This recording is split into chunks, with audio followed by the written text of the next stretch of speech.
Liftoff will start in T-minus 10 seconds. 10, 9, 8, 7, 6, 5, 4, 3, 2, 1. We have ignition. It's time! 17 seconds from Game 7 or from championship number 6. Jordan open. Chicago with the lead. Harper got a piece of it. It comes off. The Chicago Bulls have won their 6th NBA championship. Tying run at second, 2 out. Palmero over the head of Jenks. Uribe charges, throws, out! And the White Sox have won the World Series. To the far side around the 8-yard line to Hester. Under it and to the middle with the 15 to the 20, break 3 to the 25 to the 30 to the outside. 40, midfield, 40, 30 in the coast, 20, 15, Hester 5. Oh! Touchdown!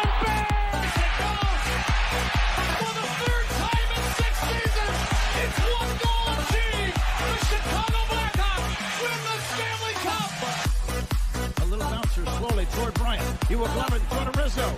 It's in time. And the Chicago Cubs win the World Series.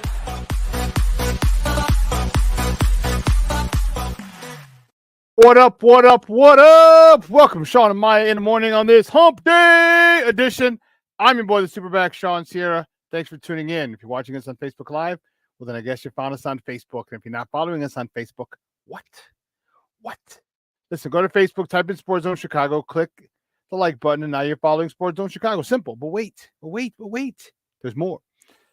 Go to Shawn and Maya in the morning, like that page as well. So not only will you be following Sports Zone Chicago, but you'll also be following Shawn and Maya in the morning as well. Now, if you're watching this on our YouTube channel, if you're not subscribed to our YouTube channel, for real, guys, go to YouTube, type in Sports Zone Chicago, click the subscribe button. It's free $99, so don't worry, you don't pay anything. All right. But also click the notification button. That's the little bell right next to it, and that'll let you know anytime a show from Sports Zone Chicago is going live. You get it? Got it? Good. Now, if you're watching us on our mobile app, please don't tell me you didn't know we had a mobile app. What is wrong with you? Listen, make sure you download our app, okay? We have an app. Excellent. We have an app, so go wherever you get your apps from, just go there. And it doesn't matter where you get your apps from, but just go there, whether it's iTunes, Google Play, Amazon, Walmart, Kmart, 7-Eleven, Zayre, Zemsky, Macy, Montgomery Ward, Venture, Woolworth, Weebolts. Doesn't matter. Just go there, type in Sports Zone Chicago, download it, take us with you on the go. So not only do you get Shawn and Maya in the morning 3 days a week, not only do you get our other live shows throughout the week, and not only are they archived there like they are on Facebook and YouTube, but I'll tell you what, we give you a slew, and I mean a slew of articles thanks to my man Clarence Council the Third. Big up to Clarence for keeping you abreast of all articles Chicago sports related. Now, if you're watching this on a Roku channel, I like that kind of party, baby. Listen, if you don't know, you better ask somebody. Sports Zone Chicago, we have our own Roku channel. Listen, so if you have a Roku television in the house, do us a favor, download. Wow, that's really good. Download Sports Zone Chicago's channel to your television. Put it right there next to Netflix, Prime, TV, Hulu, Max, Disney, Paramount Plus, Stars. Just put it right there next to it. Watch it on the big screen. Hell, run the big screen, right? Mickey, Ficky, now. You can also tweet the show. Tweet us at Sports Zone Shy. That's CHI at Sports Zone Shy. Now, if you want to follow me, just me personally online, you want to know what I did? Well, let me tell you what I did. I made it nice and easy for you folks. Nice and easy. One handle for Facebook, Twitter, Instagram, Snapchat, and TikTok. All one handle at the Shawn Sierra. Want to follow my lovely co-host Maya Kai? You can follow her on Facebook and Twitter at the Sports Chica. If you want to follow her on Instagram, because you're an IG and you do it just for the gram, we'll just follow her at Maya_Akai. It's MAYA_AKA. Listen, we had a great show. We have a lot to talk about. I am fired up, but I need you to get interactive. So whatever platform you're watching us on, whether it's Facebook, YouTube, or mobile app, leave a question or comment on that platform. It'll come up here on the screen. In the thread, I'll put it up on the screen. We'll incorporate it into the show. And that, my peoples, is what makes this the best morning Chicago sports talk show around. And that's you. So keep them coming, baby. Questions, comments, smart-ass remarks, because ain't nobody scared over here. Like The Rock said, baby, don't sing it, just bring it. Let's see who we got in the chat already. My man, Junior, Armando Emeterio, Lara. Junior, my man, Junior's in the house. What's up, Papa? How are you? Man, woo. Cornelia Squall's in the house. What up, what up? To all the sports owners in the house. Aunt Moss, yes. Bear down, DJ Moore, LFG. That's what I'm talking about. Let's freaking go. Patty Lara's in the house. Good morning. What up? Thank you, Matt. I appreciate you tuning in. Thank you, Betty Mosh. Mr. Shode is in the house. That's what I'm talking about. Lavette Lee, she's back in action. Back around. I love it. Thank you. Love it. Thank you. Thank you. King Booker World is back. Salute to my man, King Booker World. Here he is. Rashawn Wallace says, happy hump day to my loyal subjects. What the hell's that all about, you weirdo? Rashawn Wallace in the Mickey Ficky house. That's what I'm talking about. And listen, everyone's exchanging pleasantries in the chat. And listen, I don't know a lot about a lot, but I do know this. More of the usual suspects will chime in as the show goes on. That, my peoples, I can promise you. Man, we got a great show. We got a lot to talk about. Listen, I felt I needed to wet my whistle a little bit. So I just had some almond milk. We got a lot to talk about. Man, do we have a lot to talk about. We got Bears to talk about. We have White Sox, oh my goodness, to talk about. We got Cubs to talk about. We have the Olympics to talk about. Woo-wee. We are going to get in. We're going in today big time. I'm looking forward to it. And I need you guys to be as active as you have been in a while. I need you active. We're going to forth. Brandon Schutz in the house. Good morning. Thank you, sir. I appreciate you tuning in. One day away. You see, I'm decked out of my Bears gear already. One day away. Many people, for some reason, I thought it was today. I thought today was Thursday. I don't know why. I don't know why. But it's not. And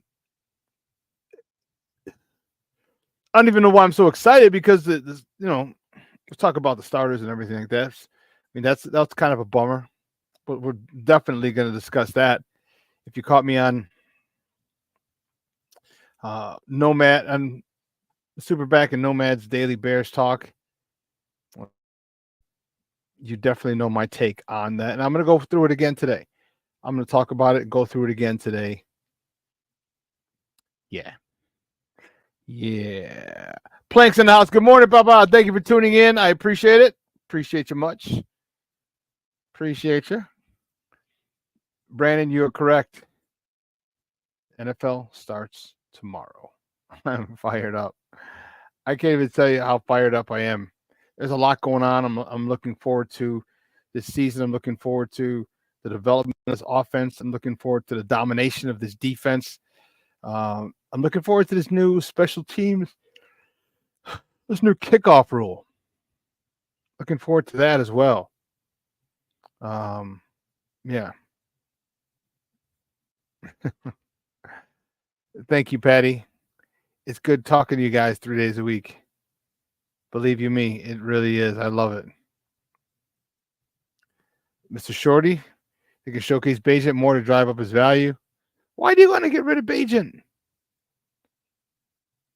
Why are you driving up his value if you're not going to get rid of him? So why do you want to get rid of Bajent, Shorty? What did he do to you? Did he get a faster time in his WOD, in his workout of the day, or what's that? Why are you trying to ship him out of town? What's all that about? You do realize we have like 6 draft picks next year? 7 draft? No.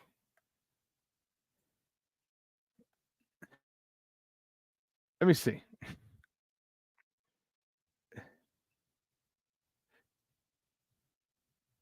Here we go. We have, we do realize we have 8 draft picks for next season, right? 8. 4 inside the top 100.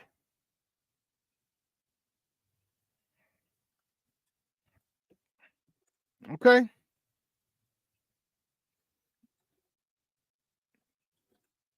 Oh, so you want to trade? So you're talking trade Bajent. Okay. You don't want to get rid of him this year. You want next year to get rid of him after year 3.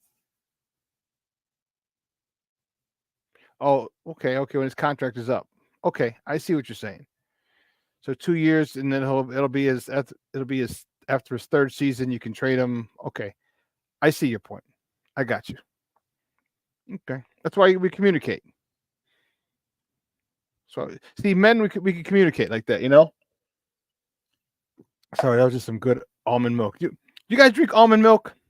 I do. I get and I tried the regular one, and then I got turned on to the vanilla flavor. I can't drink the regular one anymore. I can't drink the regular almond milk. I don't care. It's like Silk, or I can't remember, almond something or other. I don't remember the other name. But the 2 big main brands that I get. And I need that vanilla flavor. Maybe it's just the sugar, my sweet tooth. I don't know, but who knows? Who knows?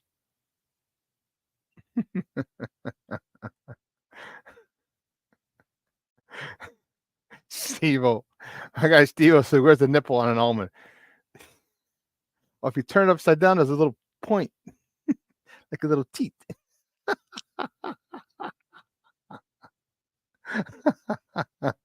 Get out of here, Steve-O, you crazy son of a gun.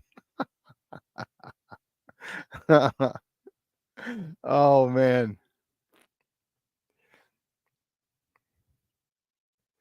What's RAC? Rack. Well, I don't drink coffee. So, Brent, I don't drink coffee. I'm not a coffee guy. The last cup of coffee I had, it wasn't even a cup. It was a glass jar of iced coffee. Starbucks used to sell them in the 4-packs. That was in like 1996, 97. That was the last cup of coffee I ever had. The last coffee. Not even a cup. Like I said, it was those little glasses. Yeah.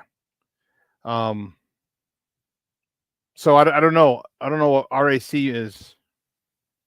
Brandon, call me old fogey. Get off my lawn. Probably. I haven't tried oat milk. I may have to do that, but it's so hard because now I really fell in love with the almond milk. Like I don't feel like buying it. Like if someone said, here's a glass of oat milk, I'll try it. If I gotta go buy oat milk, and then if I don't like it, I'll be mad in the mug. I'll be mad as hell. But anyway, that was some good almond milk. It was cold, and that's why I kept drinking it, because I couldn't. Maybe I think all of us are like this. All right, when milk is like headache cold milk, it's just the best. I mean, you give me one of the best scenarios you could have are some warm, fresh out of the oven, bendable chocolate chip cookies and freezing cold milk. What's better than that? Come on, what's better than that? But I digress.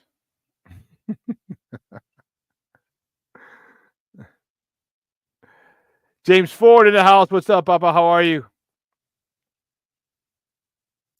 Yes. All right. You know, Plank, you're right. Never not working polls, building a dynasty. I love what he's doing. I love what and we had talked about what he had to do with DJ. We had talked about it. Many people had talked about it. But that wasn't under the radar. I mean, that was under the radar. Even, he's asking for an extension. He's doing this. He's doing that. That was crazy. King Booker. Man, you went to public school.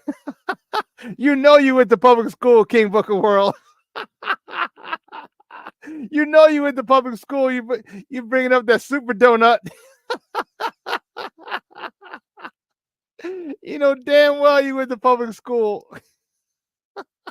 CPS. Yes, that's awesome. That's hilarious. King Book of World, I think you just made my day, bro. Oh, what do you mean the mount? Which one are you talking about?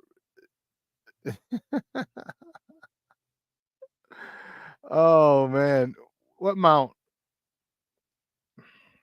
Anyway,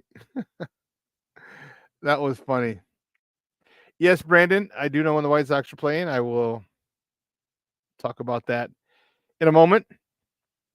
But we're gonna have a lot more Bears talk in the last part of the show. You know, I'm a little upset about the veterans not playing, starters. You know,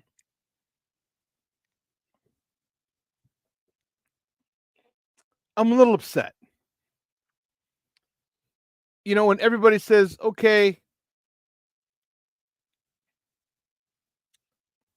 Junior, that's awesome. Good song. Armandito. Excellent.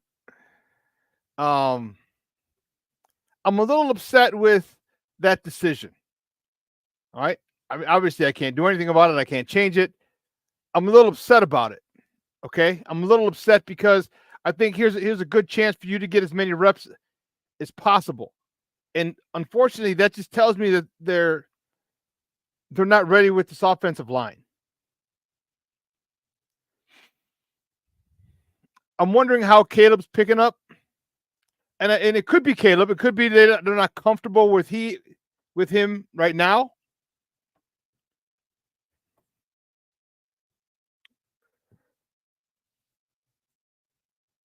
But I think my thought is this: I think the whole Nate Davis thing is throwing a monkey wrench in this scenario.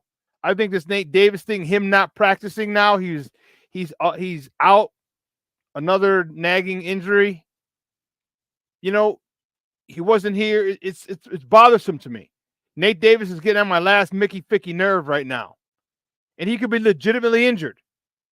But you know what? At some point, you're gonna have to make a decision and say, hey, listen, and you're going to have to take the money aspect out of it. And that's the tough part. You're going to have to take the money aspect out of it. You got 30 mil for 3 years, 10 a year. I don't remember what his signing bonus was or how much he got up front, but basically he's getting 10 a year. So you want to sit at a guy and put him a guy second who's making 10 a year? Most teams say, well, hell no.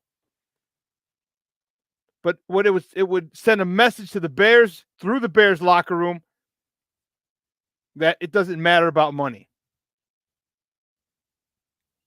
I don't know about extra tape because you could just continue to Shorty. You could just have him do the basic stuff, and that's all I want him to do.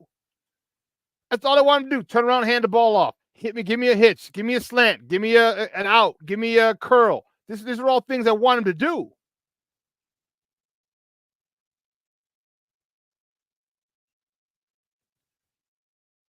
You know, this is what I want him to do. Get comfortable, get used to that speed. You can do that for a quarter, a half, even a quarter. That'll give me 2, maybe 3 series.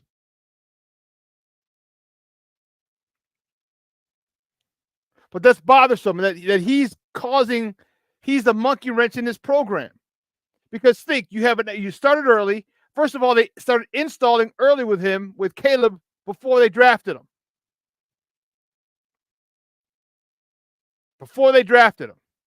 So they're working on install because they knew they were drafting him. Then you got to practice early. You get OTAs and all the other stuff, okay, after you draft them. Then you get to practice early because you're in the Hall of Fame game. And you get an extra preseason game, the Hall of Fame game. So why not use it? Why not use it? And one of the things that you're gonna to make that decision on is your offensive line. Now, if your offensive line has some continuity, then maybe I think you consider playing him. But with this Nate Davis situation, there's no way.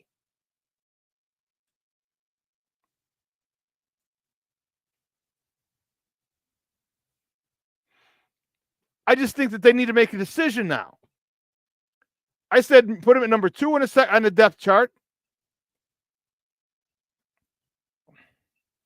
All right, put Shelton at center, Bates at right guard, and keep it moving. That's the starting 5. And you say, hey, when you're healthy, you try and fight for that spot.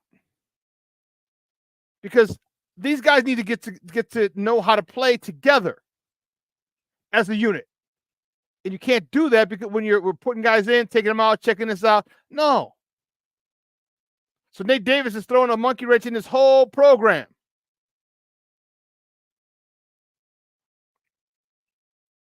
So I'm a little annoyed with Nate Davis right now. And I said he could legitimately be injured. He could. But see, the whole thing, and this is where you have character. Here's where it shows you you're a fool. You're a damn fool. Nate Blue Ted Davis. King Booker World, you're a damn fool.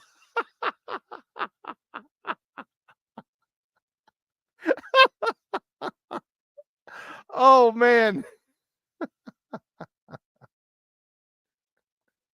Oh my God, that's hilarious. That is hilarious. My thing is this. Put him in second team.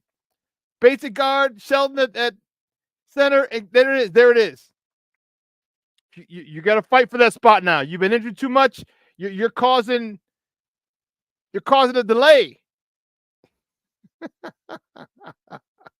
Oh, you guys got jokes. Get off my lawn, Shawn, or get your ass off the field, Sierra.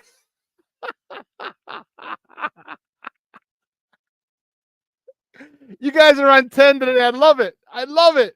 You guys must be excited it's hump day.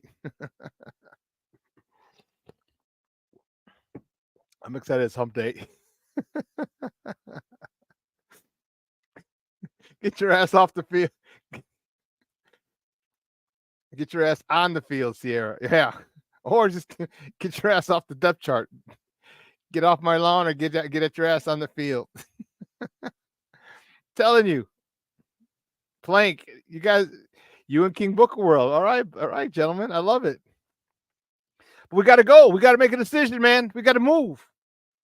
Because these guys got to eat together. They got to sit in meetings together. You know, they have to start functioning as a unit. 5 parts functioning as one. And you can't do that when you keep putting people in and out. So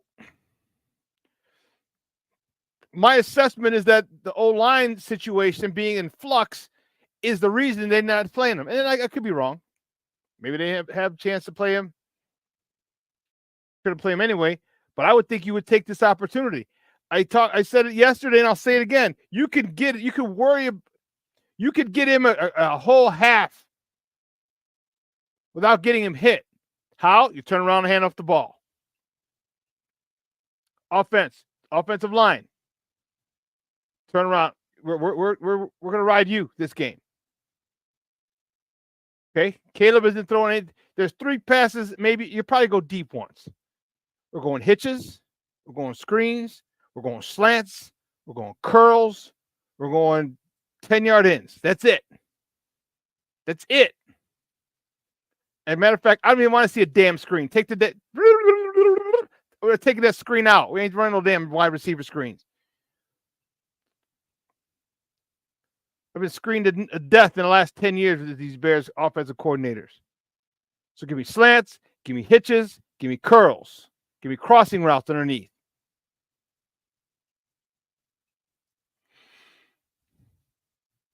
You run that type of combo, and remember, I said that I want him to get this short game down pat.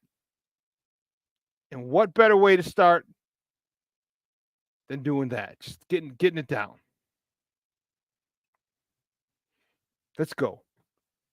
But now he's got a feel. Now he's got a sense of comfort knowing the speed that you're going to be dealing with, knowing it. And if Nate Davis is screwing it up, sorry, homie.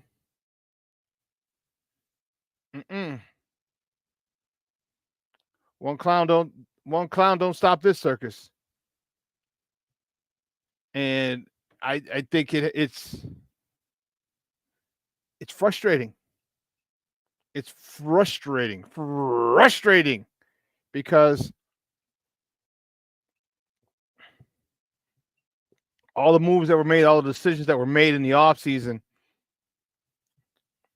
okay, a lot of it was on the premise that your offensive line was intact. Braxton Jones, left tackle.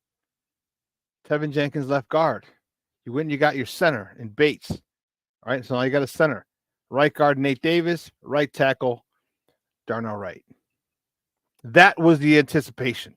You went out and you got your center. The other 4 spots were filled, and boom, you're good.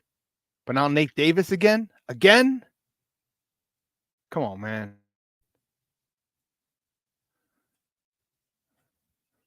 I don't know. But listen, let's take a quick break. All right. On the other side of the break, all right, we're gonna get to the our first segment, top of the morning segment. All right. So don't go anywhere, folks. Keep it locked right here. Shawn and Maya in the morning on Sports Zone Chicago.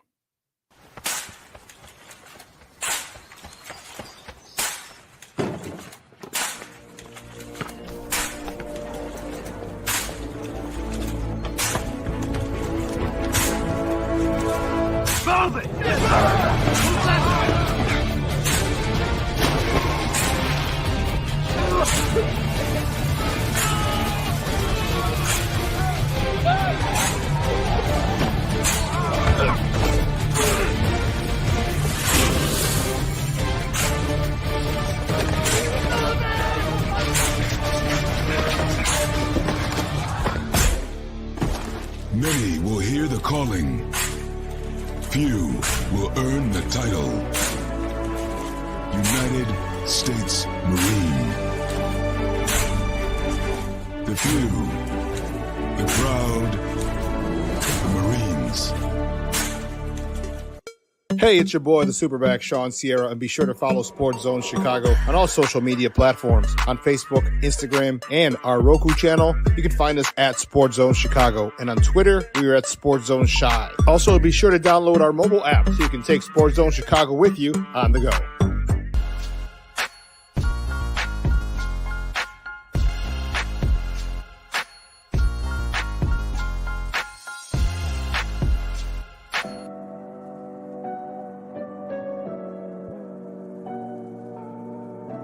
How do you take care of your mind health?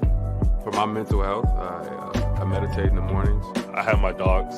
They're the best. I just find ways that help me just relax. Finding things that make me happy, like being close to my family. I meditate a lot and read books. I have hobbies outside of the game. I'm able to switch off. I'm able to turn my brain off from the game of basketball. Your mind health matters. Your mind health matters. We are looking for a few heroes, mentors, trailblazers, innovators, a passion to change lives, spark curiosity, open hearts, and awaken minds, help students answer the question, who am I? This could be your calling, but this is no job. It's the journey of a lifetime. Be a hero. Be a teacher. Mental health and learning disorders don't discriminate. 17 million children and adolescents in the United States live with disorders like anxiety, depression, ADHD, and dyslexia. Less than half get the help they need to thrive. Help the Child Mind Institute change these children's lives. Visit childmind.org.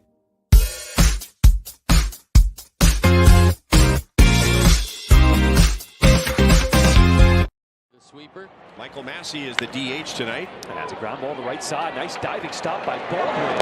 And he will make the play to the covering Cannon. Well, this was a dandy of a play. This ball look through is going to sneak through the right side. But Brooks makes the play. Cannon is right there to cover the bag. This is a fine way to start defensively. That brings one. Shortstop Nicky Lopez leads off. There's that breaking ball. And nicely done by Nicky Lopez into the right field corner. He's going to try for 3. Renfroe will get it back in, but Nicky Lopez, a good start to this bottom of the first inning. I don't believe. Here's Luis Robert Jr. Pitch is low, kicks away, and a run will score. Lopez trots home. It's 1-0. That was a wayward changeup that bounced away from Perez. Yes, it. That's like the only highlight. You got to laugh because otherwise you cry. We're on pace. This is the fastest any team has ever had 81 losses in the history of pro base since we went to 162 games. That's freaking crazy. Anyway, guys, you know how we do. The first segment of every show is called Top of the Morning. It won't come just when you want it.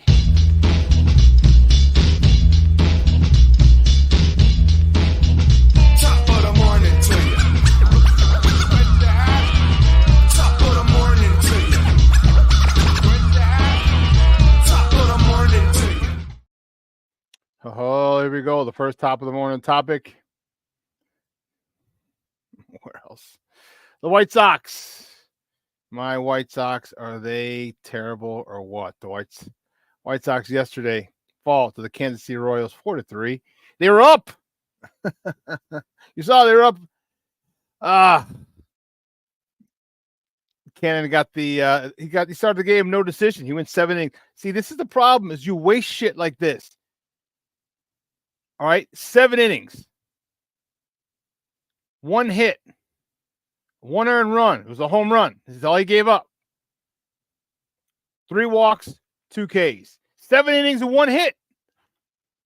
He's given up 1 hit, 1 loss. I mean, 1 hit, 1 homer. That's it. And Duvall was 1 for 4, hitting a homer, his 13th of the season, driving in his second and his 47th and 48th RBI of the season. Nicky Lopez, as you saw, he was 2 for 3, as you saw, hitting his second triple of the season. That loss yesterday set the new franchise record of 15 consecutive losses. 15 consecutive losses. Embarrassing. Embarrassing. And 15 losses. I don't even know what to say. You know, you're making it more, just when you think you've seen the worst of this team, they say, hold my beer. I got some worser things to do. It's an old word I just made up. Worser. Ridiculous. So let's go for it again. The White Sox today. The White Sox will host the Royals again today. This afternoon. First pitch is at 1:10 Central. You can catch that game on NBC Sports Chicago or listen to it on their flagship station, ESPN 1000. That's 1000 AM. Brady Singer's on the bump for the Royals. He's 7-6 with a 2.82 ERA. He's going up against the youngster, Drew Thorpe, who's 3-2 with a 4.81 ERA for the White Sox. You know, it is, yeah. Like, who's still going to these games? Who's still going? I mean, I know I got a friend who's going today, but that's because there is like a tailgate. But like, who's still setting up White Sox outings? I've been to 2 games, 3. I don't know if I went to the 3rd. I went opening day, much to my chagrin. I got a call. I went to another game because I was in a suite. So I was free food, free. Okay. I don't know if I've gone to another game yet. A 3rd one. I know I'm going to have to go for a 3rd just because meet up with Ken Davis, stuff like that. But who the hell's still going to Sox games? Why? And if you're going, why? Why are you going?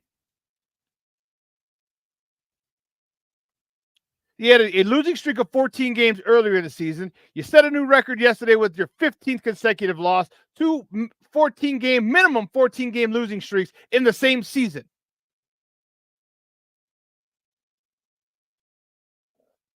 And you think this guy can manage?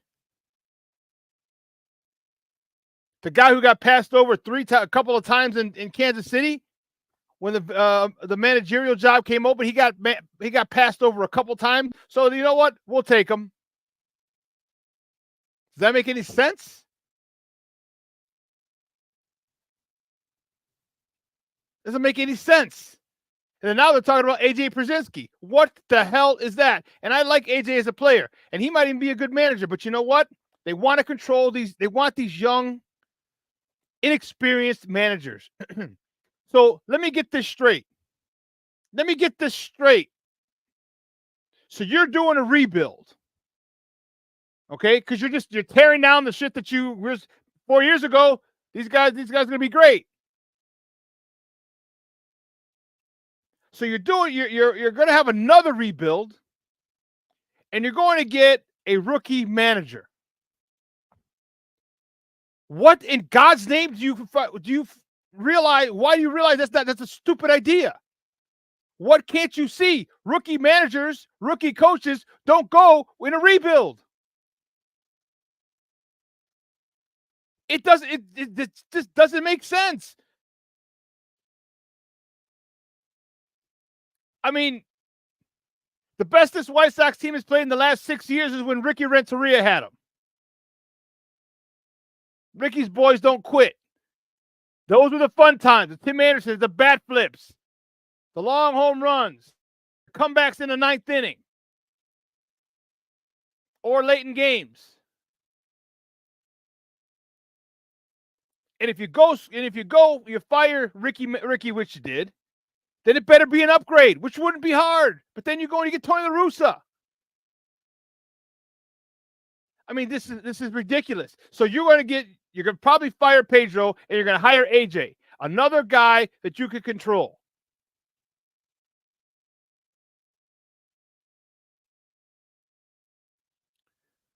Another rookie manager, and I'm not mad at AJ. I mean, if AJ wants to manage, sure, I get it. But send him to the minors. Get him some experience. Make his resume look, make his plight to a major league manager somewhat acceptable with a minor league stint. You don't even bring players. You don't bring players into the major leagues. They got to do a minor league stint. But you're going to bring a manager? You won't do that for a player, but you do it for a manager. Come on, man. This is why we're going to be we are the laughing stock. We're going to continue to be the laughing stock of Major League Baseball because you dumb shit like this. Why are we even going to Sox games, fans? And don't say, I support my team. Why? They don't support you. They don't care about you. They don't put a winning product on the field for you. You who are spending money. You who are taking the day off work if you have to, if it's a day game. Or you going at night. You got to pay for parking. You got to pay for tickets. You got to pay for the exorbitant route for a hot dog, for a beer. Beer's what? $12? $14 for one beer? You can get a case? That might be shit beer, but you can get a case for $14. A bottle of pop is $8, but you want to stay loyal to that. Now we're like stupid Cub fans. Remember back in the day when the Cub fans created a brokerage, sold the tickets to the brokerage that they owned, and then resold them to their fans, and Cub fans still bought them? We're as bad or worse than that. Because we know that he don't give a damn about us. We know he doesn't give a damn about that product and that baseball team. I guess he got his one World Series. But why are we still going? That place needs to be empty. There needs to be less than 500 fans there. There should be as many Andy Frank ushers as there are fans in the stands. Because the only way, I said, one more time I'm going, that's just with Ken, to meet up with Ken. This is unbelievable. unbelievable. This organization, 80. This is the fastest since 1961 that they went to 82 games. I'm sorry, 162 games. The fastest. They've got to 81 losses. According to Steve Greenberg, he said in today's Sun Times, there is a silver lining in this cloud.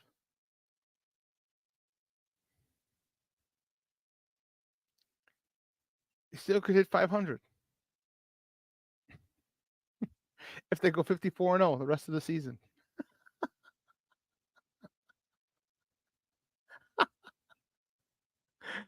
And since that's probably not going to happen,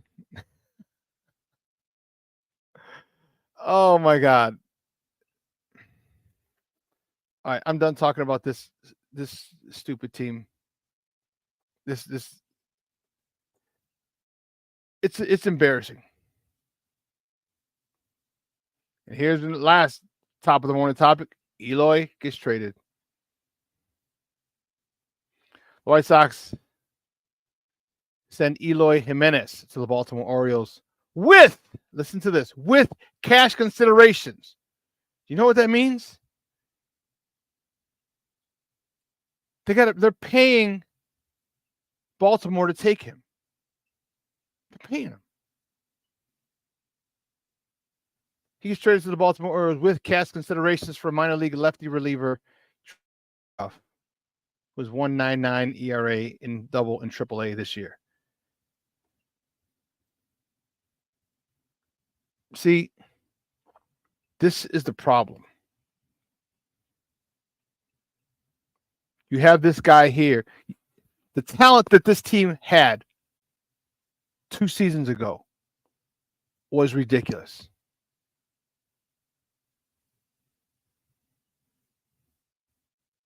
My man Charles McDavid in the house, the car god. Where you been?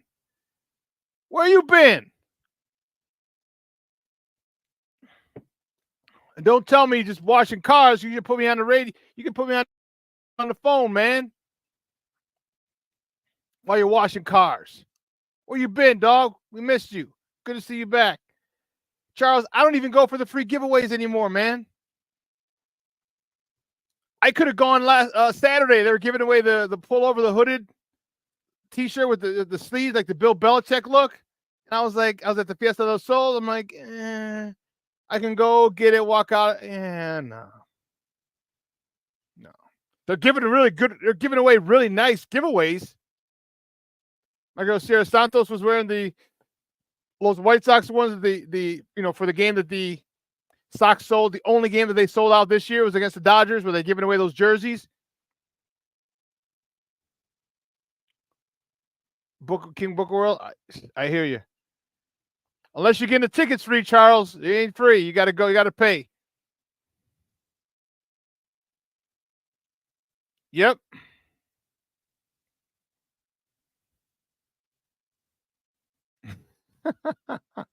You're on fire, Booker World. And I'm telling you, yes, Mashawn, yes. They need to send a message. There needs to be under 500 fans in the stands. It needs to, you know what it needs to be like? Oakland. Remember when Oakland fans just wouldn't go? Oh. Oh, man. Oh, goodness. Eloy went to the Orioles. We traded to the Dodgers. I forgot to ask Steve to make that flyer. Fudge crackers. Kopech to the Dodgers. Tommy Pham to the Phil. Dude, this is just embarrassing. Embarrassing of where our players are. Or where former White Sox players are, because they're not ours anymore. You know, you look at this and you're like, there's so much promise. All right, Eric Fetty and Tommy Pham and cash considerations to the Cardinals. So we had to pay the Cardinals, give them money to take Eric Fetty and Tommy Pham. Michael Kopech went to the Dodgers. Paul DeJong yesterday got traded to the Royals. Eloy Jimenez and cash, we had to pay the Orioles, are going to Baltimore. And Tanner Bank is going to the Phillies.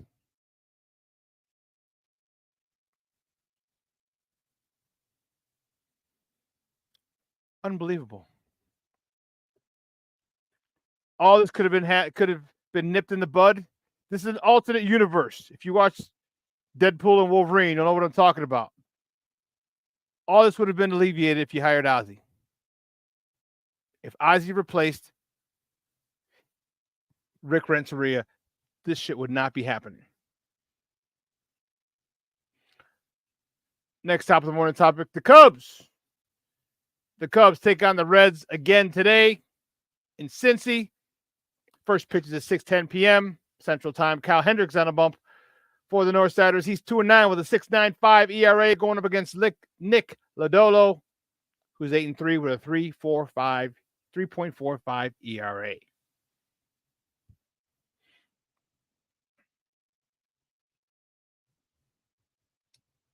Cubs are,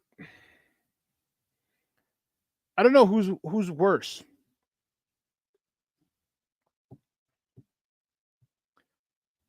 Like, if the White Sox weren't chasing the worst record in the history of Major League Baseball, then I would easily say the Cubs season is more embarrassing. I don't know. I think because the Sox are chasing the record of futility, their season is more embarrassing.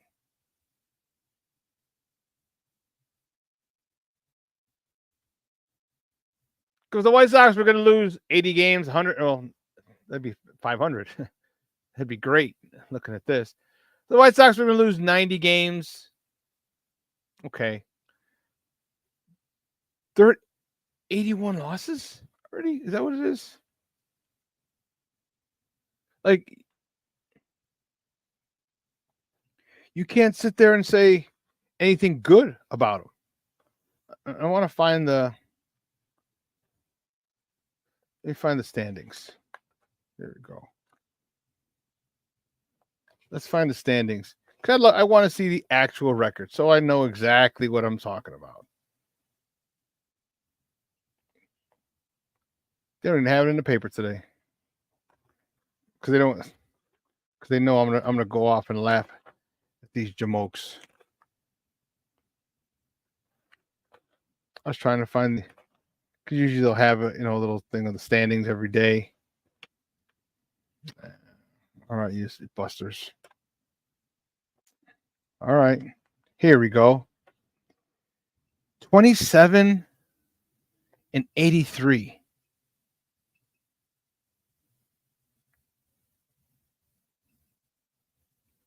Colorado is the next closest with 69 losses. It's 14.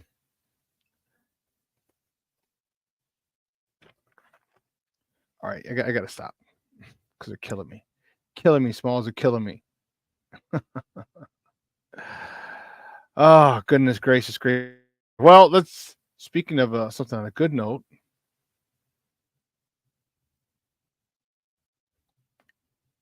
Man, the women's gymnastics. Woo, Charlie. The women's gymnastics team won the team gold medal yesterday. And let me tell you something. Simone Biles is a beast. Beast. Peep this. A lot has been written and said about Simone Biles, and now we'll just watch.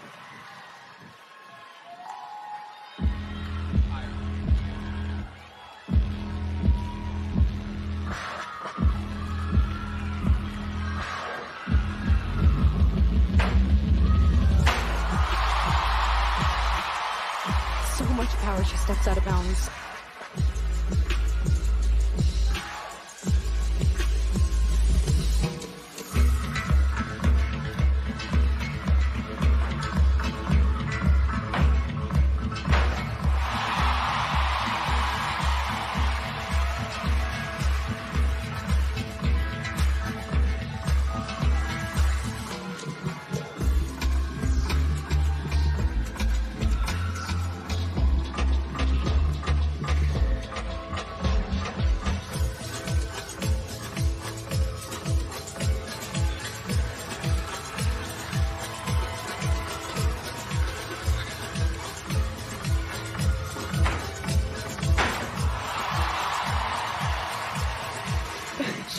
several tries mid-routine.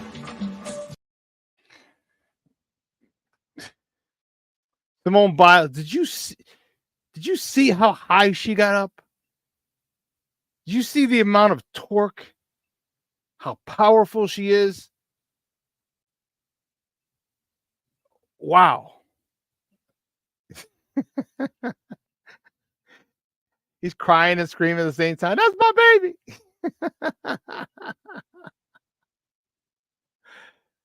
Like you watch the power that she, and that's why she stepped out of bounds twice. Because she's flying so high. She's twirling. Remember, they penalized her because she did a move that nobody else can do. They named it the Biles. She did like 7 flips and 3 twists in the flip. It's like the quadruple Lindy. On my old school, or going back to school people. Like, there's no one else who can do the move that she does, so they can't grade her on it. She is truly amazing. With that gold medal yesterday, she became the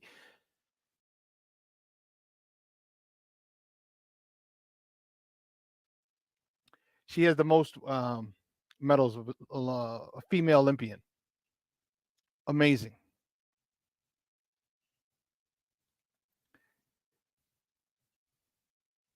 You know, remember she a couple of years ago she stepped back for a mental break, and you know, and they needed her. She came back with a vengeance. She came back with a vengeance. And let me tell you, it was amazing to see. So amazing to see. And you know, Jonathan Owens, her husband, they showed him a few times in the crowd. You know, remember the Bears gave him permission to miss camp so he can go to London. He got there in the morning or in the afternoon yesterday and was able to catch her routine. You saw, like I said, they showed him a few times, and that was just amazing. That was so awesome. You know, and I respect when you watch the best of the best, you have to appreciate it. And it might not be your sport. It might not be your discipline or your whatever. But when you watch the best, it's great to understand the moment and what it is that you're watching. I know I had a quick story. I told you a story before, but if any of you guys know who Yo-Yo Ma is, Yo-Yo Ma. Any of you guys know who he is? If you do, put him put in the chat if you know who Yo-Yo Ma is. And I had never heard of Yo-Yo Ma. Maybe this was like 10, 15 years ago, maybe even 20. I had never heard of Yo-Yo Ma. I'm like, who the hell is this guy? Okay. And anyone know who Yo-Yo Ma is? What does he play? What is he?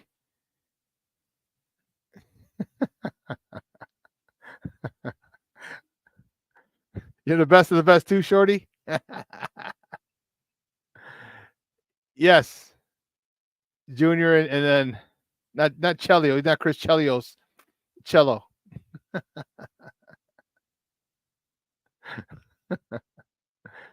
Anyway, he's the world renowned. He's the greatest cellist of all time.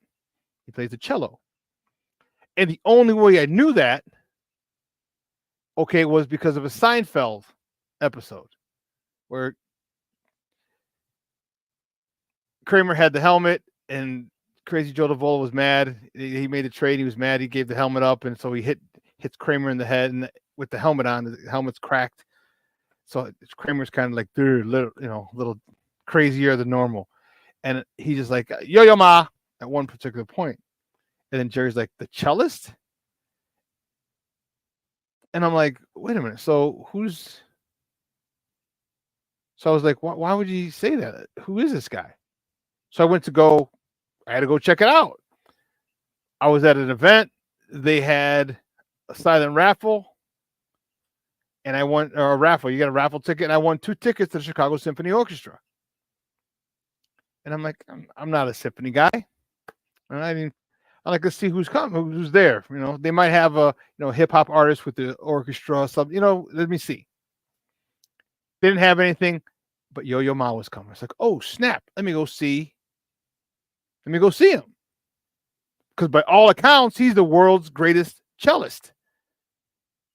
So sure enough, I went to the CSO, and I saw him play, and it's amazing to watch. Because like I said, I don't know anything about the cello, but when you hear something just flow so smooth, and this guy's the best, and you see someone who is the best at the craft doing it, it's something special. It's something special. And to watch those girls yesterday and watch Simone Biles in particular yesterday was amazing. Was amazing. I know she stepped out of bounds twice, 2 different times. But because of her strength and her power, her explosion, how high she gets up. And, I hope we appreciate watching her. I hope you appreciated watching her, because now the individual events are going to be coming soon, so you'll be able to get to see her more. But with the team, I hope after these Olympics, I hope you live in the moment of every time you get a chance to watch her. Every time you get a chance to watch her, you do it, because that's history. Everything she does is historic, and mad props to her. It's not easy. Remember, she was born. It said she was in a foster home for a long time until her grandparents were able to get her and her brother, I believe they said. Man, you talk about that overcoming those odds. Yeah, that's tough. That's tough. And for her to do what she's doing now, come on, man. She's dope. She is dope. So I hope you understand. You realize that you're watching history in action. Hats off to her, because she is freaking amazing.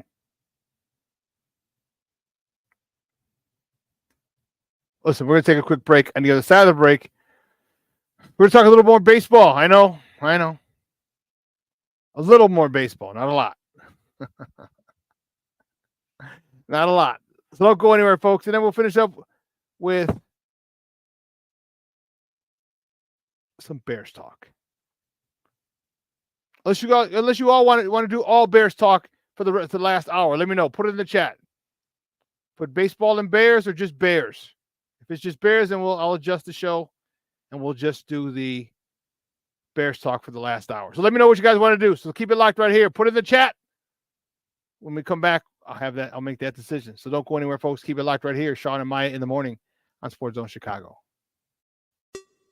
Hey, it's your boy, the SuperBack, Shawn Sierra, and be sure to follow Sports Zone Chicago on all social media platforms, on Facebook, Instagram, and our Roku channel. You can find us at Sports Zone Chicago, and on Twitter, we are at Sports Zone Shy. Also, be sure to download our mobile app so you can take Sports Zone Chicago with you on the go.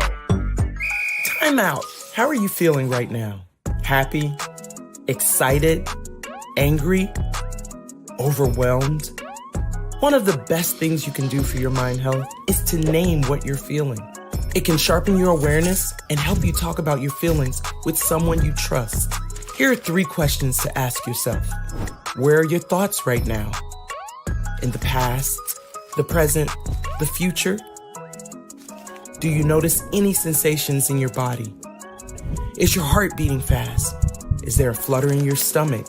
Or are you fully relaxed? What do you need right now? Time with others? Time to yourself? Remember, there's power in this awareness. So find ways to identify what you're feeling today.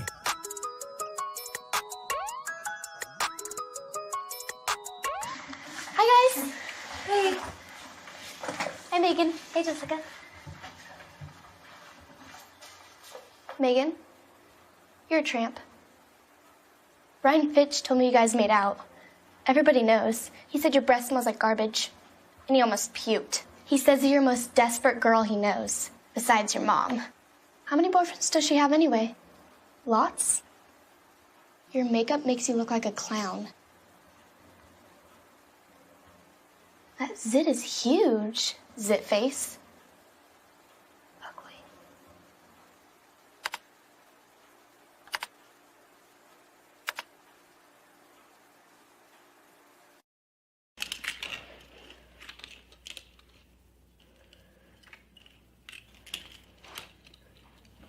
Hey, bud, what you doing? I'm playing with cars. Cars? Can you show me what a car does? Whoa, whoa, whoa, whoa, whoa. Hold on a second. First of all, this is a school zone. So you need to put down your cell phone, stop texting, and let's get to driving. Now you're coming up to a stop sign, right? You need to slow down and stop before you hit that Y line. I want you to look left, right, left. You don't want to get hit by a car going on your left, and to your right to make sure you don't get sideswiped by a guy coming from your right. You're coming, and you see a crosswalk. You better slow your horses down, because the #1 rule of driving is always yield to pedestrians. Now stop, pull over, and you are done driving. Gosh, what do they teach you kids in school nowadays?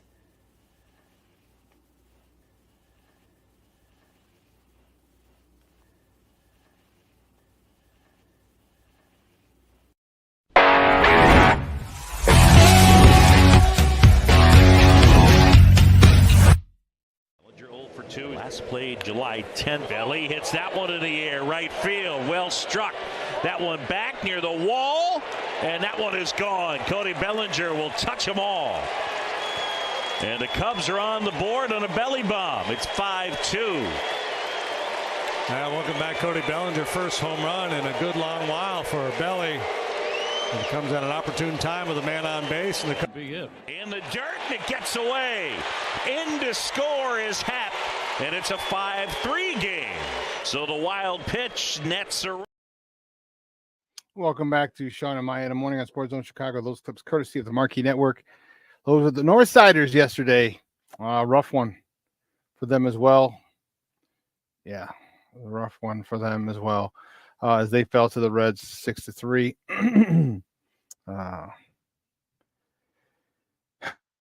Steele got the loss. Justin Steele. Did I go through this? No, I don't think I did. He got the loss. He's 2-5, went 5 innings, 6 hits, 5 earned runs, 4 walks, 7 punchdowns. Belly, as you saw, was 2 for 4. You saw him hit his 10th homer of the season, and he also drove in his 38th and 39th runs of the year. Dansby Swanson was 1 for 3 with a double, his 14th of the year, and Seiya Suzuki 3 for 4. And the Cubs take on the Reds again today. First pitch 6-10. All right, Kyle Hendricks on a bump for the Northsiders, 2-9 with a 6.95 ERA, going up against Nick Lodolo, 8-3 with a 3.45 ERA. I think that felt somewhat familiar, but anyway, yeah. So apparently, you guys just want to talk football.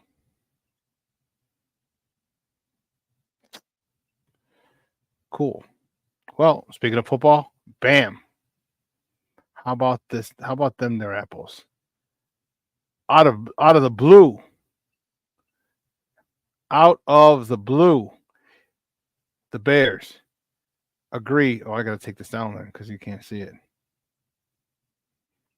The Bears signed DJ Moore to an extension, 4 years, $110 million, with $82.6 million guaranteed. 4-year extension, $110 million, $82.6 million guaranteed. So he'll be here for the next 5 years. And I'll tell you what, I couldn't be happier. I could not be happier for this young man.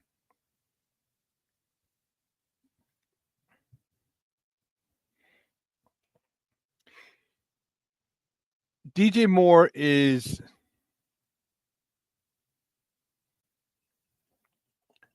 an unbelievable football player. Unbelievable football player.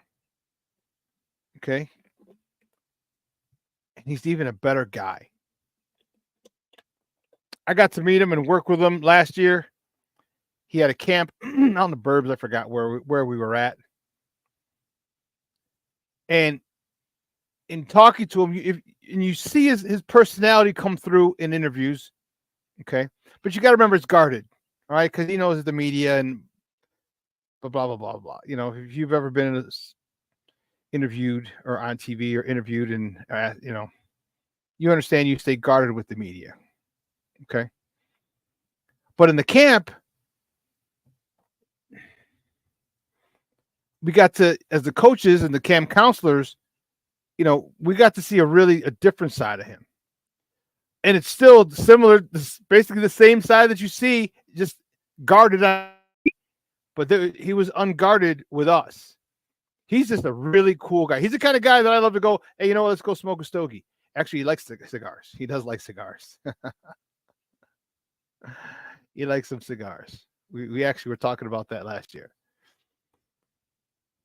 And to have a guy like this who is a no frills number one receiver is dope.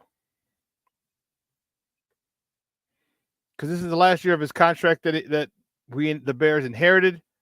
He has 4 more years. So guess what? Him and Rome Odunze are going to be here together for 5 years. Because most likely the Bears will pick up his Rome Odunze's 5th-year contract. Unless they waive the 5th year and give him an extension, but that's way down the road. You know, DJ Moore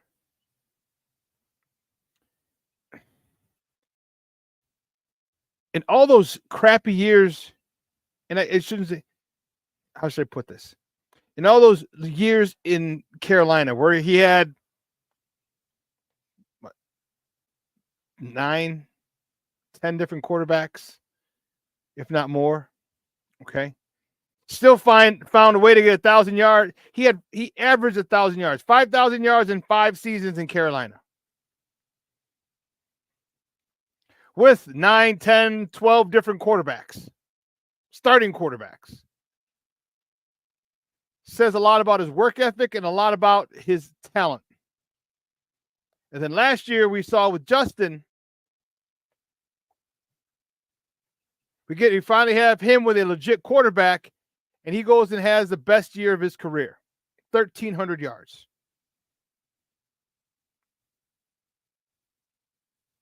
So now, I guess with Caleb's going to be here for at least 5. So they're saying, okay, now for your hard work, and he's always been a good soldier, never ruffled any feathers, caused any waves. And this guy's just a baller. This guy is a legit number 1 receiver. And the scary part is now you have a legit number 1 receiver who's going to be who is a rookie. In addition to Keenan Allen, who is a future Hall of Famer. And, oh, by the way, he only had 1,200 yards last year, too. I'm so happy when good people when great things happen to good people. DJ Moore is a really great person. Phenomenal football player, but even a better person. And for someone like that to get that 4-year 110, man, dude. I'm so happy for him, his family. He just had a son. His son just turned 1 because last year, I remember when we were working his camp, I was trying to get him on the show, and his guy was like, "Well, he can't really do it because he's not sure if, his wife was pregnant, when she's gonna have the baby when it comes." We're like, "Oh, okay." So his son just turned 1 a few weeks ago. Great things happen to good people. And the one thing that I am not concerned with, and I could be wrong, but I don't think I am. He's not that type of guy to say, "Oh, I got my money. Now I can relax." He reminds me a lot of Jalen Johnson. Jalen Johnson, when they asked him, what do you have to play for? He's like, what do you mean? He goes, there's a lot to prove. He goes, I was second team all NFL, not first. He finds motivation. And I believe that DJ Moore is going to be another one of those guys who says, hey, I got paid. I really got to start playing now. I really got to set the example for the youngsters and everybody else on the team, the offense. So I look forward to him being a leader. I look forward to him to getting 1,000 yards. I look forward to him being another Mickey Ficky stud again this year.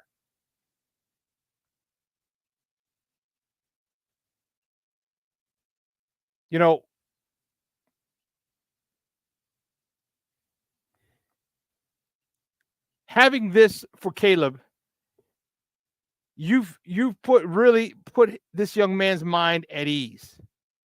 Knowing for the next 5 years, you've got DJ Moore and Rome Odunze. Signed, sealed, delivered, they're yours.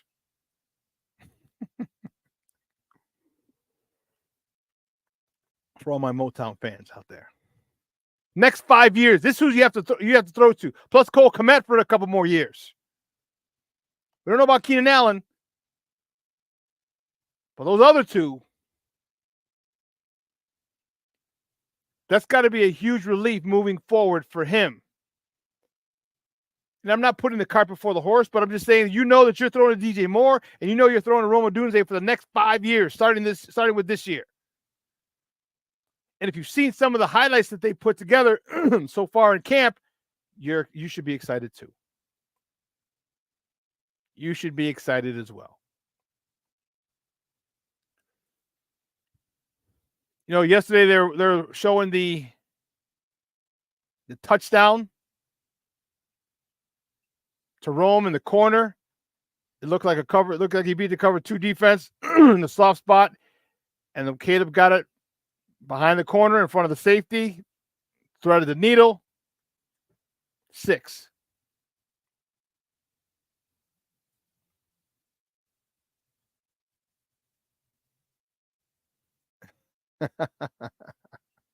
Yes. Yes.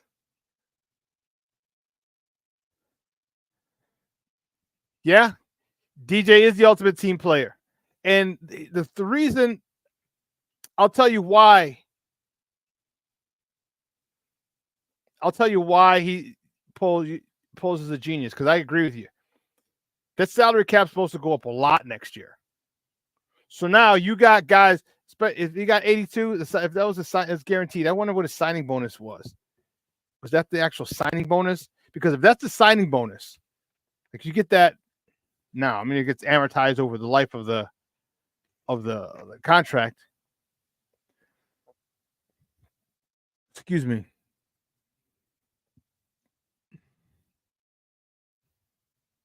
No, I'm trying to look. Well, 2 years, this year and next year, but yeah.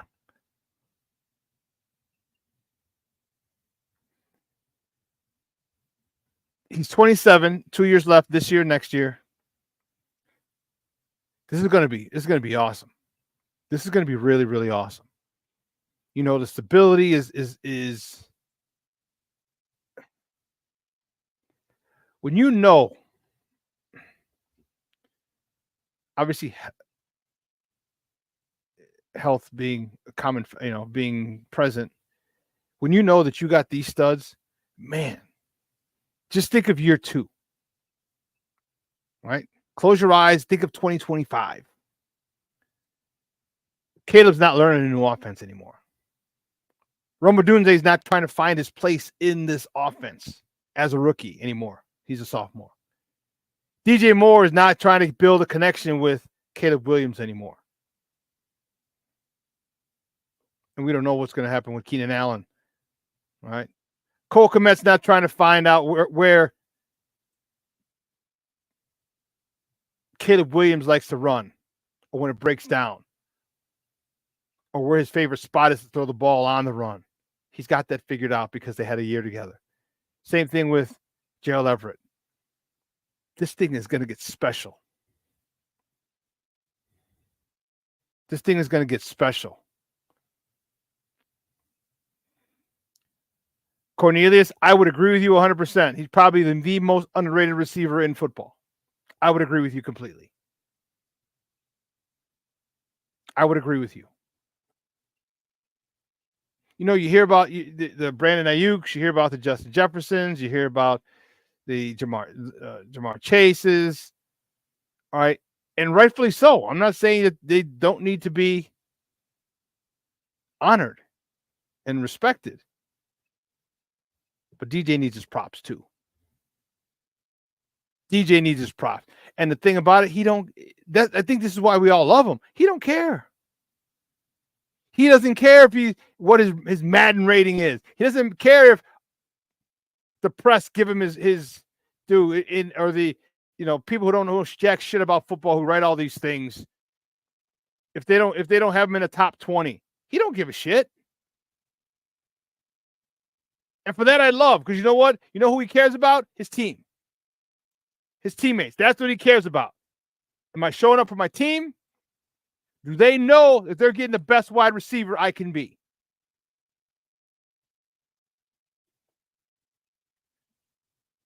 That's why we love him, because he's not out making, and he has every right to. You know, if he wanted to hold out, if he wanted to demand more money, he had every right what he did for what he's done in his career, and he didn't. So now you know what to expect from him? Another year where he balls out. Another year where he balls out.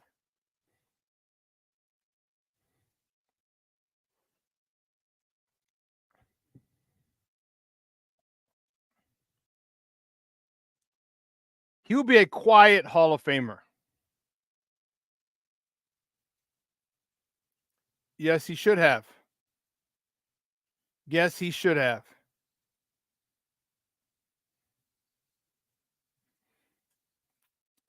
I did see that, Mr. Shorty. I did see that.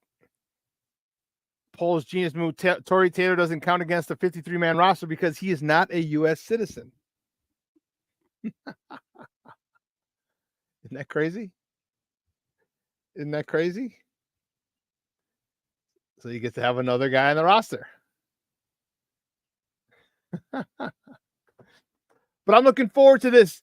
And I'm going to talk to you about, remember, people asked me, I went over this yesterday, my thoughts on should the first team play. And I said, yes, hell yes. I'm disappointed that they're not taking advantage of this opportunity. I'm really pissed. We talked about it earlier. You've been installing with him since before you drafted him. Okay, he's out there running routes and everything in California, working on the small stuff, the cadence, the route trees. Now, whether he knew Rome Odunze and Keenan Allen were going to be there or not, he's still understanding the concepts of his new offense before camp and OTAs even started. He's exposed to these concepts. So now we have extra weeks. We start earlier because of the Hall of Fame game. I thought it'd be imperative that you play, which tells me again that the offensive line has to be an issue for them. Because why wouldn't you say first down run, second down run, third down pass? Oh, we're out. Next series, first down run, second down run, third down pass. Oh, we're out. You know, if we don't get it, we're out. You can do that. Maybe third series, first down run, second down pass, third down pass, or run if it's only 3rd and 1. There's ways to minimize it, him getting hurt. But football is a game. You're 1 play away, or 4 plays. That's the New York Jets. So when people say, "Oh, injured," spare me. Now, next season, I'll sing a different song. Quarter, and that's max. Because he's not going to have to build chemistry with Rome Odunze. He's not going to have to build a chemistry with Cole Kmet. He's He's not going to have to build chemistry with Gerald Everett. He's not going to have to build chemistry with DJ Moore. He's not going to have to build chemistry with Darnell Scott. He's not going to have to do it.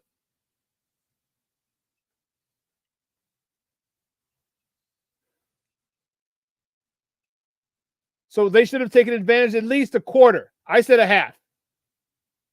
I would settle for a quarter each.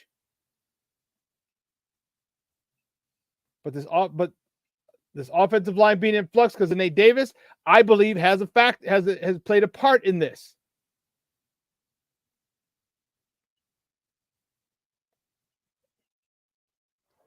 What do you want to see?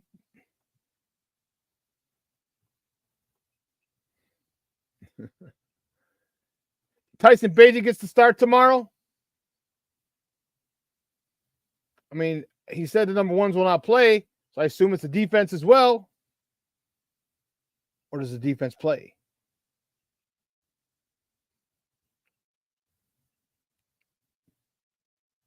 You know, let's not forget the defense. Like they need to sharpen their skills as well. And I know he said, "Oh, we got practices coming up with Cincy." I get it, and you can't even put a price on that. But that's going to be basic shit too. That's going to be you're not running crazy exotic blitzes and coverages and those. It's basically what that is for. Is to stop hitting your own guys.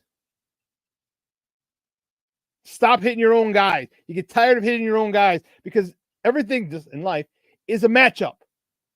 So if you're trying to make this team and you match up, you're an offensive lineman, you're a guard. But you happen to go up against a stud 3-tech in Gervon Dexter, who's quick, and that could be one of the areas that you need to work on.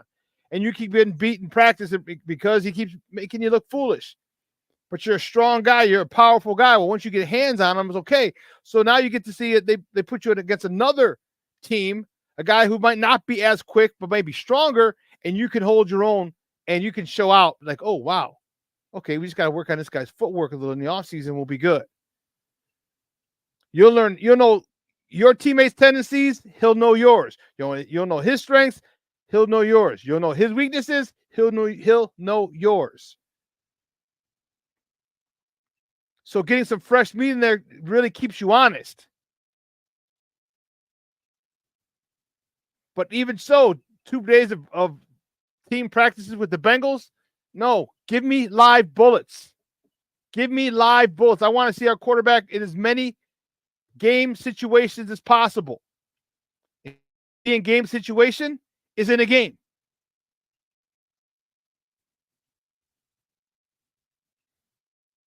That's the only way you can simulate game situation is in an actual game. So why not take advantage of it? Like I said, I would have been okay if you said, he's playing a quarter.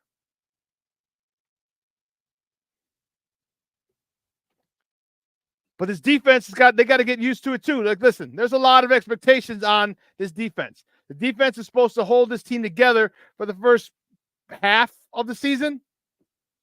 Half-ish.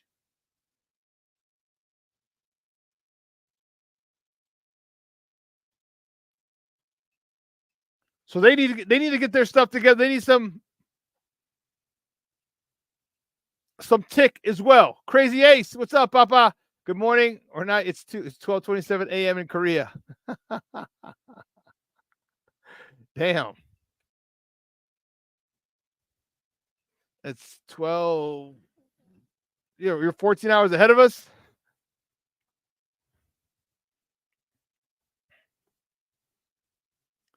You're okay with no starters in the Hall of Fame game, but Flus can't sell us on them not playing in the other preseason games. I hear you. Well, my thing is, you've been granted an extra game. You got a new quarterback. He's learning a new system. Use it. Use it. If only nothing else to bust his cherry, his NFL cherry of going out for a game. You know what I mean? Get get in the huddle together, all this other stuff. That's very small and minuscule, but it's necessary, and you get it out of the way. Out of the way.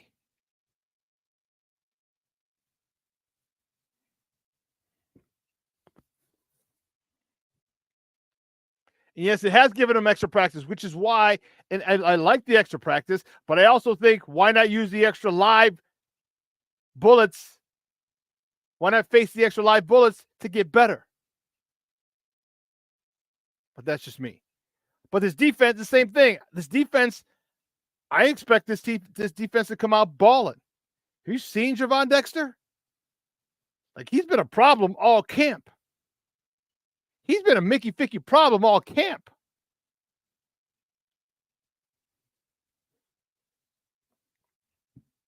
And I really want to see this defensive line now that they've been coached or being coached by Eric Washington. I want to see who takes a huge step. Is Gervon Dexter take a big step? I hope so. What if Montez Sweat takes a bigger step? What if Billings takes another step forward? It's not just a big fire plug in the middle. What if he becomes a sack machine in the middle?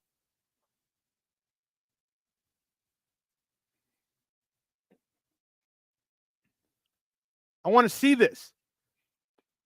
I want to see the back seven. I also want to see some of the youngsters. I want to see Noah Sewell. Big fan of his. I want to see him and Jack Sanborn.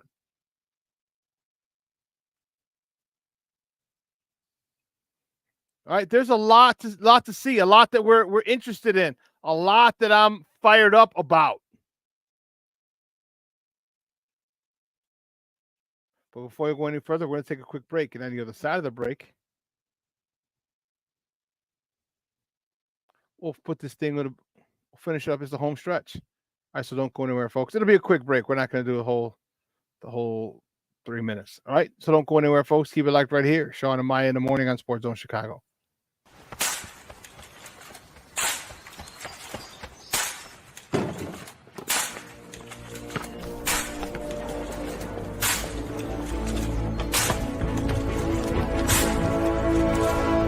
Move it!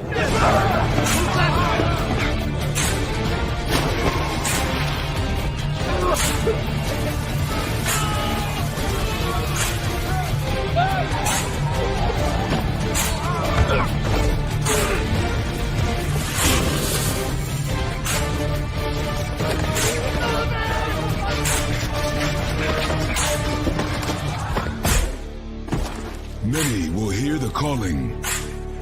Few will earn the title. United States Marine.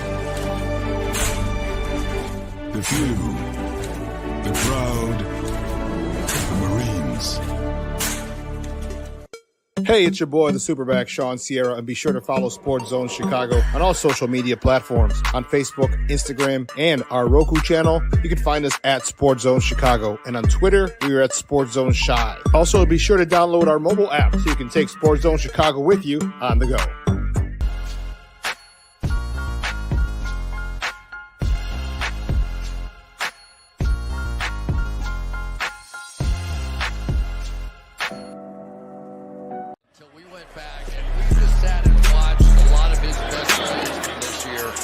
So many of them are just like that. He just breaks tackles. And this is why I say DJ Moore is quarterback friendly, Jim. He knows how to cut off the route, an angle, come back downhill. Every time I watch him, he's finding a way to get open. First touch for DJ Moore. They use him in a ton of ways in Carolina. This was one of them. And there he goes. Goodbye touchdown. Welcome to Chicago. DJ Moore, 62 yards.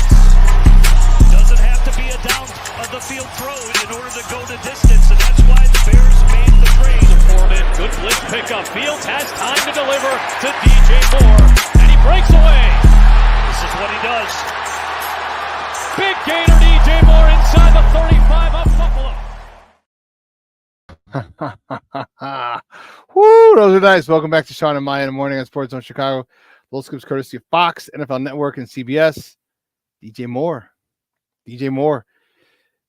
a very rich, very, very rich. He's richer than Richie until your brothers come and get me. Richer than Richie until your brothers come and get me. DJ Moore with a newly inked 4-year, $110 million contract. 82.6 million of that is guaranteed. Whew. Whew. I like it. I like it a lot.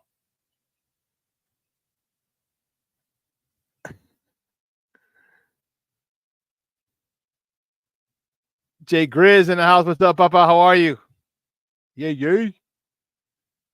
Brouhaha in the house. DC's in the house. Derek Carter.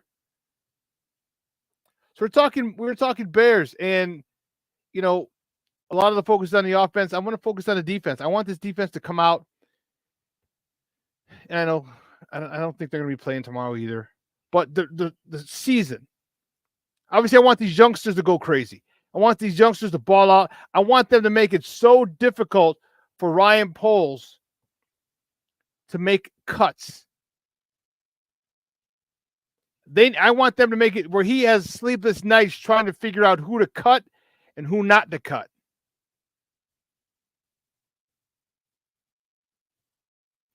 General Poles might turn out to be the Bears' best GM. He could.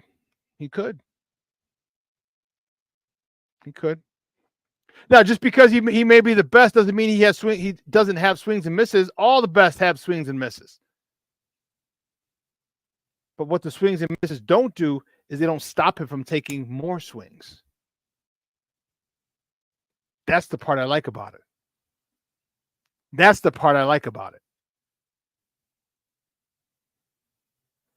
But I was talking about this defense. When the season starts,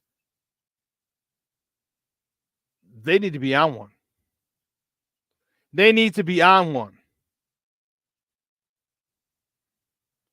Oh, snap. Jay Grizz. Look at tailgate. He's tapping in from the parking lot of the Phillies Yankees games right now.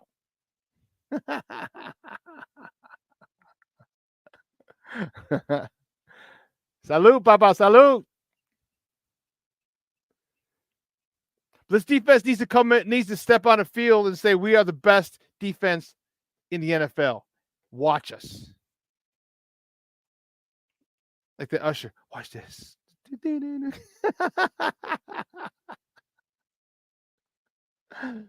Watch this. I think we have enough talent to really open a lot of people's eyes quickly. You know, I think we have, and again, it depends on that right end, right defensive end, opposite Sweat.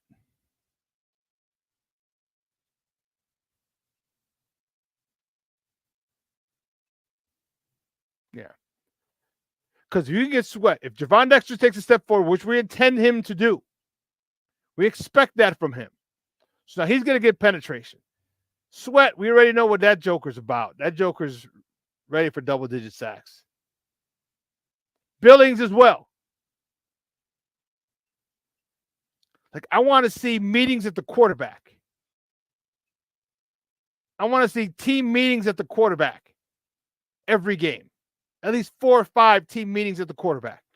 And our defense has to understand this is what we need to do. We need to dominate from the beginning to the end. The dominator, my guy Junior. Junior is the dominator.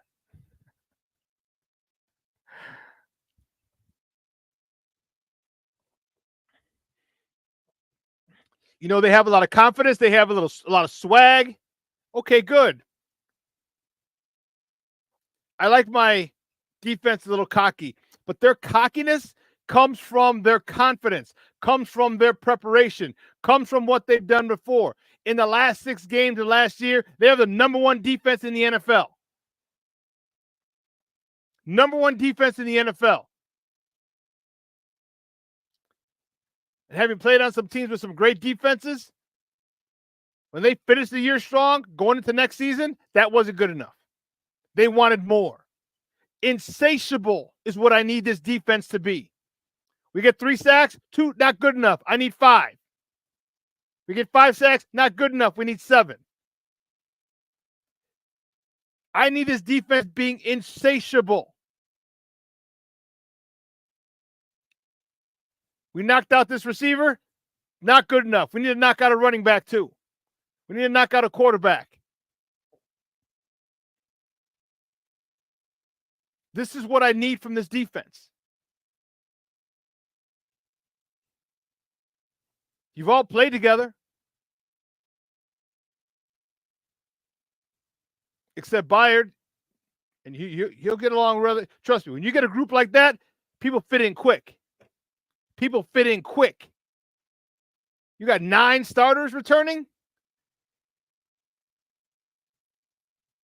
Yeah, people fit in. Newcomers fit in quick. You learn. You're going to learn.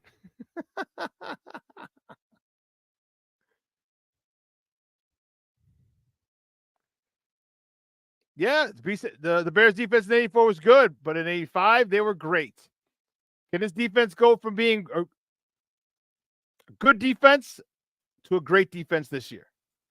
That's what I want to see, because it starts with game 1. It starts with their first preseason game that they play in.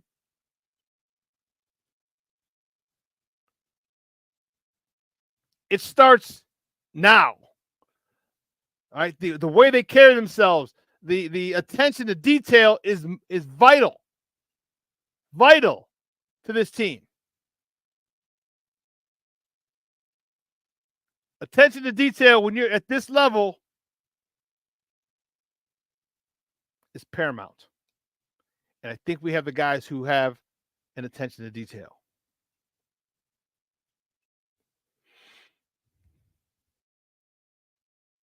You know, I remember the touchdown last year, the pick 6.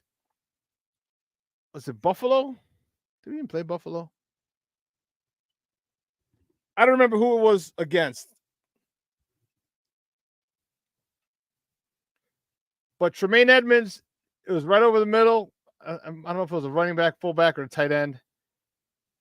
Guys about to catching the ball, and Tremaine Edmonds smacks him. No, I'm sorry. TJ Edwards smacks him. Ball pops up. Tremaine Edmonds gets it, heads down the right sideline. 6. That's what I'm talking about. You come across this middle in the no-fly zone.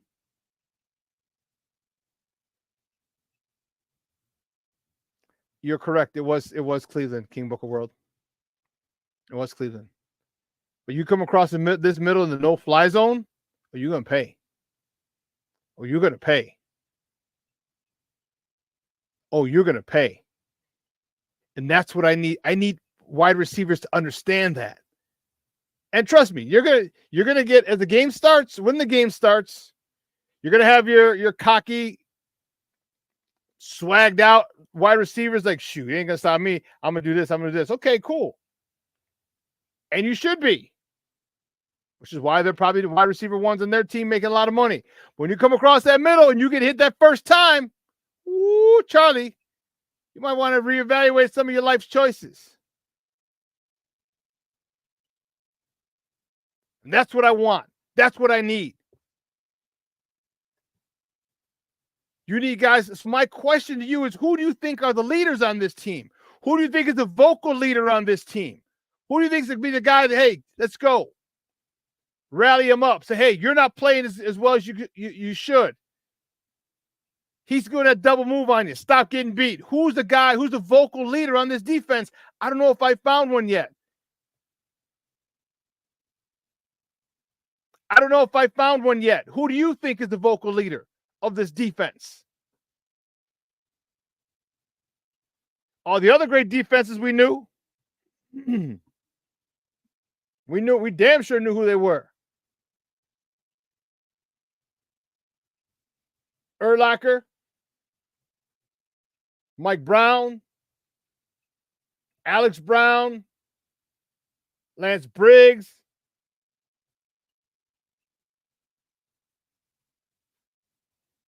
Cornelius, yeah, maybe JJ. TJ Edwards and Jalen Johnson, maybe. But I hope that's determined soon.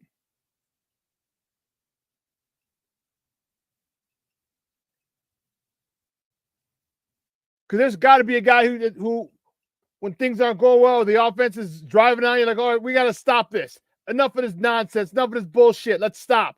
Let's get back to playing ball. There's got to be a guy on that defense.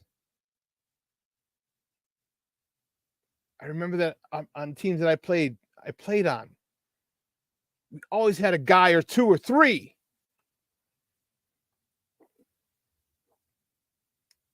that would speak up and were the emotional leaders of the defense. Does this team have one? Is there one waiting to break out and become the emotional vocal leader of this defense? We'll find out.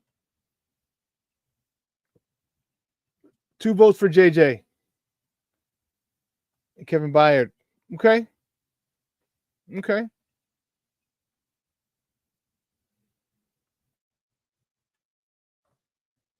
But that's what I'm looking forward to. Let the offense worry about getting that connection, that chemistry,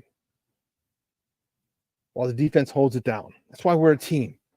That's the definition of a team. You get that shit straight, you figure that out. In the meantime, we're going to score touchdowns. We're going to give you a 30-yard field because sack, strip, forced fumble, recovered by the Bears. We're going to give you those. We're going to give you short fields with either having to punt, forcing a turnover, whatever. We're going to give you a short field to work with so you don't have to go 70, 75 yards. You got to go 36 yards for a touchdown. This is what the defense has. They have to have these conversations in the locker room, in the meeting room. So there's going to be times where we know we got to shoulder the load. Okay, we're going to have to score, punch that ball out, which is why I don't see a lot of it being taught or harped on. You know, we talked about Peanut Tillman the other day and his ability to knock the ball out, even if he's getting trucked. Boop, punch that ball out with the peanut punch. Ball's on the ground, up for grabs. That's where I want this defense. I want them swarming, knocking the ball out, stripping the ball like Urlacher in Arizona. Rip that ball out of Edgerrin James' hands. Where are those guys? Where are those guys? That's the type of mentality that I want week 1. And I need to see some of that in the preseason. That's the type of mentality I need week 1 from TJ Edwards, from Tremaine Edmonds, from that front 4. Hell, even the back 7 total. You come correct. And make teams. The NFL has done a good job of softening the sport for whatever reason.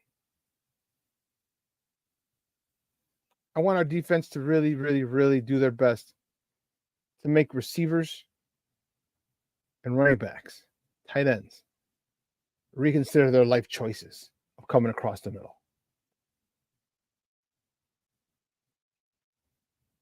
Because that's the way I grew up playing. That's the way I grew up watching the game. There's plenty of times where a team who was less talented than their opponent won because they were out physicaled by it. It's something different when you that physicality.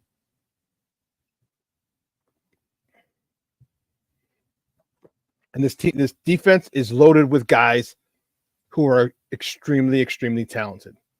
So, Mr. Washington, Coach Flus, you got a special group here, and they need to make sure they maximize it. Because if Booker takes to the teachings of Coach Washington and DeMarcus Walker and him are rotating, and they're causing problems. See, they're gonna have the first chance to shine because everyone and their mama's gonna leave resources for Montez Sweat. You have to. What if Gervon Dexter takes a step forward that we thought we anticipate him? You're going to double team him too? Center guard? What about the tight end? I mean, what about Montez Sweat? Keep the tight end in? Okay, that's one less guy in the route. But if you go...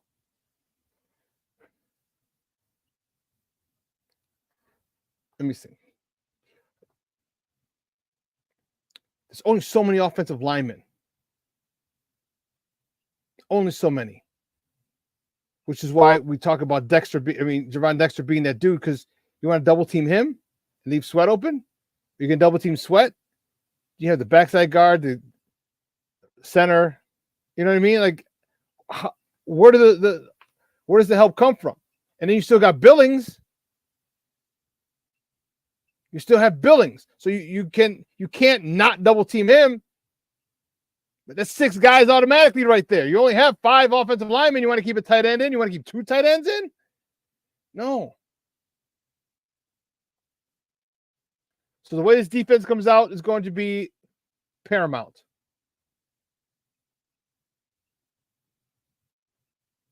And the way this defense maintains week in and week out, that's the game breaker. That's going to be the determining factor. Watching, and hearing about the battles in camp in the secondary, it's going to be tough. It's going to be tough. But that's the way I like it. All right, because when you win a spot on this team, when you get a spot on this team, you know you will have earned it. You know you will have earned it. And I guarantee your teammates will respect you. Your teammates will trust the fact that when it's your time to get in, whether it's by injury or just rotation, that the drop-off won't be great, if any at all.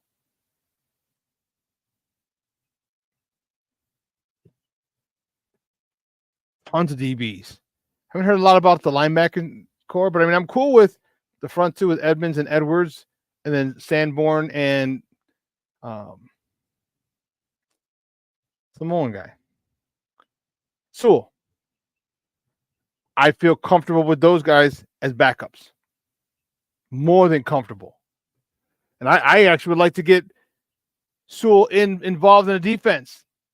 You bring him in on a couple of plays. He's got to play a little more, but I bring him in a couple of plays, and, man, get him coming off the corner. Because remember, when he was at Oregon, he did a lot.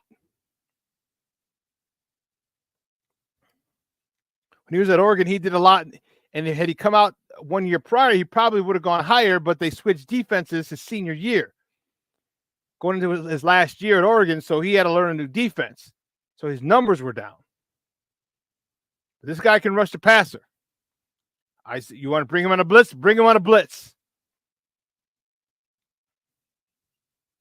Like those guys I want to see. We already saw Jack Sanborn in action. We saw he is a missile. A totally connected to their defense missile and their offense missile. Like the way he reads is amazing. Shows you he does his homework. He watches film.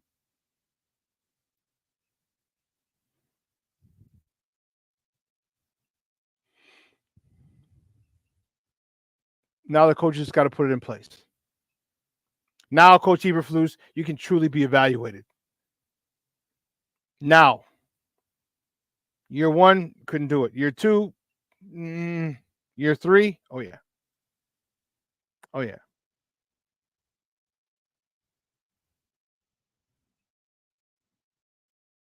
We're going to see how well he does. And he seems like he's got a better handle on this head coaching thing, don't you feel? You got the new look, new facial hair, the whole 9. He's a lot more confident in press conferences.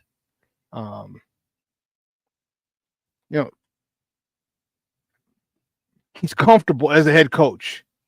And that's good. For me, that's good. For me, that's good. I like it. Last year, some rough times. Rough times. And I think he's settled in to being this head coach / defensive coordinator, or at least calling the plays on defense. Are any of you guys going to the Hall of Fame game? Put it in the chat if you are. Please make sure you hit that like button. If you're watching, hit that like button, please. Pretty please with sugar on top. Hit that like button. Hit the subscribe if you're not subscribing already.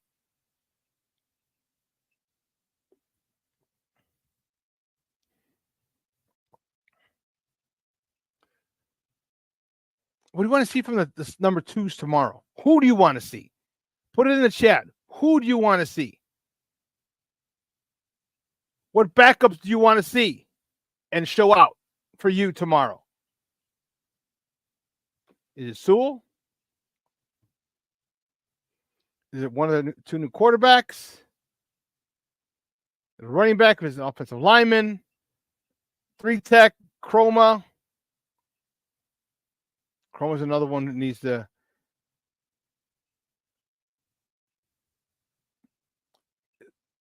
He needs to stay away from the sweet. I don't know. Adjust his diet. There you go. I couldn't think of what I want to say.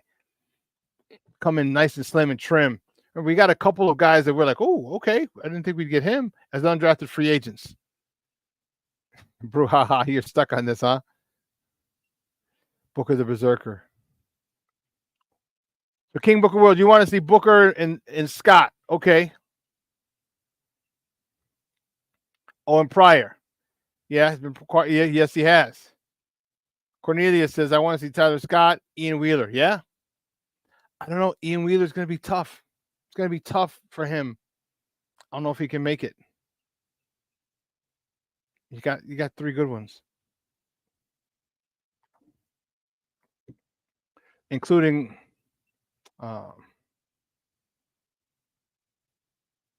Rashawn Johnson. I mean,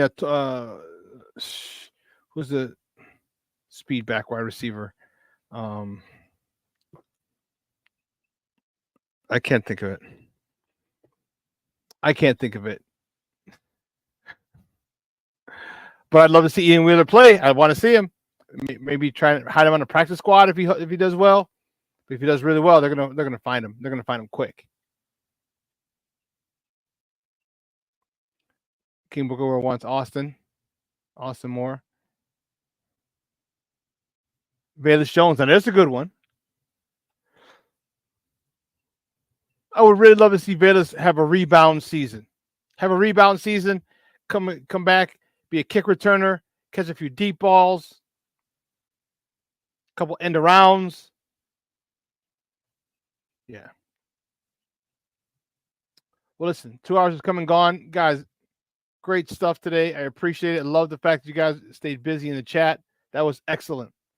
Excellent show, and I appreciate all the love and the support that you guys give me every single show. So listen, I gotta go head out and pick up the warden from her CrossFit class. I came from CrossFit today too. From her CrossFit class, and I have some stuff I got to do at home afterwards. So listen, guys have a phenomenal. I don't know if we're gonna be on tomorrow. We'll be back Friday.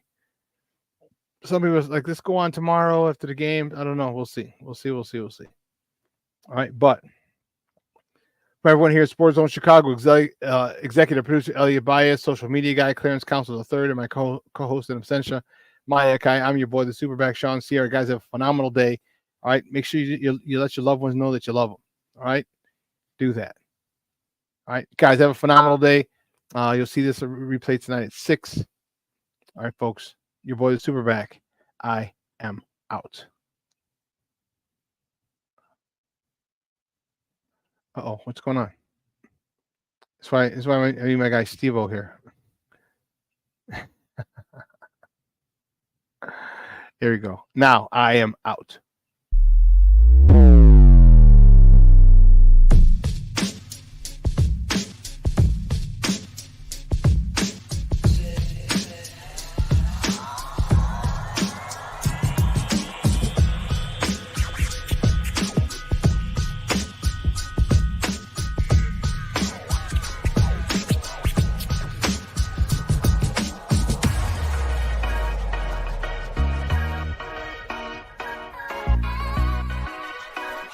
Bye.